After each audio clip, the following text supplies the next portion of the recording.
तो आज bank Nifty के चार्ट एनालिसिस कर लेते हैं और कल के लिए एक बेस्ट ट्रेड को कैसे प्लान कर सकते हैं, सारी चीजें आज की इस वीडियो के अंदर में मैं एक्सप्लेन कर। बैंक निफ्टी ने हाई 55,600 लगाई है और लो 54,700 को लगाई है। तकरीबन बैंक निफ्टी ने आज 8 से 31 पॉइंट का मूव दी है। सो बैंक निफ्टी 54,499 में एक स्ट्रॉन्ग डिमांड जोन है, हमारा एक स्ट्रॉन्ग सपोर्ट लेवल काम करेगा। और ये वाला एरिया देखिए 56,400 के आसपास, ये हमारे लिए एक स्ट्रॉन्ग रेजिस्टेंस का काम करेगा। अगर प्राइस इसी लेवल पे यहाँ पर 55,600 या फिर 54,400 के बीच में टाइम स्पेंड करती है, टाइम स्पेंड करने के बाद अगर 54,400 को ब्रेकआउट कर देती है, देन हमारा टारगेट रहेगा डेली टाइम फ्रेम के हिसाब से 52,800 की प्राइस यहाँ तक आएगी, 52,800 तक आएगी। और अगर प्राइस ऐसा कुछ भी नहीं करती है, प्राइस ये करती है कि 55,600 को ब्रेकआउट करने के बाद धीरे धीरे अगर इस लेवल को ब्रेकआउट कर देगा तो धीरे धीरे प्राइस यहाँ पर आएगी, 56,400 के आसपास आएगी, क्योंकि लिक्विडिटी यहाँ पर बहुत ज्यादा है। और अगर प्राइस ये भी करती कि इस लेवल को भी अगर ब्रेकआउट करके निकाल देती, देन हमारा टारगेट यहाँ पर हो जाएगा 57,600 से लेकर 58,800 के बीच में, सॉरी 58,000 के आसपास। तो आई होप मैं डेली टाइम फ्रेम के हिसाब से आप लोगों को एक्सप्लेन कर दिया हूँ। थोड़ा सा यहाँ पर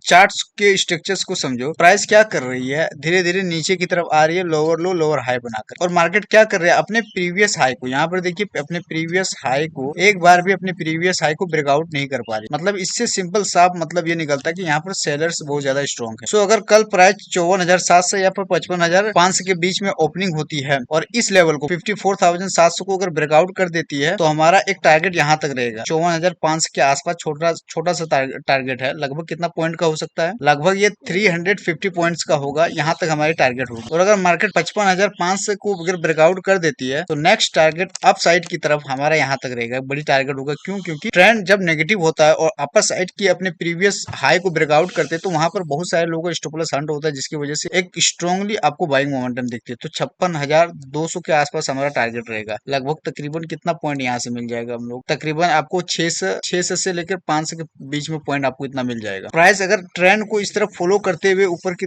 फॉलो करते हुए अगर चलेगी, प्राइस यहीं से इस तरह ओपनिंग हुई, नीचे की तरफ गई, एक स्विंग हाई लगाई, मतलब अपने इस स्विंग को रिस्पेक्ट करेगी, देन प्राइस नीचे की तरफ आएगी, फिर ऊपर की तरफ जाएगी। जब ये जो स्विंग लगाएगी मार्केट, तो इसी स्विंग पर अपना स्टॉप लॉस रखेंगे और कोई भी कैंडल होगी उस कैंडल के हाई पे अपना एंट्री आप बनाएंगे। देन टारगेट आप रख सकते हैं 54,000 या फिर 53,900 के आसपास। मतलब कि 100 से 150 पॉइंट्स का पॉइंट आपको यहाँ तक गारंटी दे देगा, आराम से मार्केट दे देगी। और अगर ऐसा नहीं करती है, और अगर मार्केट यहीं से इस तरह कुछ इस तरह पैटर्न बनाती है कि प्राइस यहाँ से ऊपर की तरफ जाएगी, फिर नीचे की तरफ आएगी, फिर प्राइस जैसे ऊपर की तरफ जाएगी लेकिन अपने प्रीवियस स्विंग को ब्रेकआउट नहीं कर पा रही है, देन फिर नीचे आएगी, प्राइस नीचे आती है, और नीचे आने के बाद यहाँ पर टाइम स्पेंड अगर इस तरह करेगी और जैसे ही स्पेंड करेगी, देन इस बॉक्स को जैसे ब्रेकआउट करेगा, देन हमारा टारगेट यहाँ तक होगा, 55,500 के बीच तक यहाँ तक टारगेट होगा। क्यों? क्योंकि यहाँ पर लिक्विडिटी बहुत ज्यादा होगा और लिक्विडिटी को ग्रैब करने के लिए प्राइस एक बार तो इस लेवल को टेस्ट जरूर करेगी।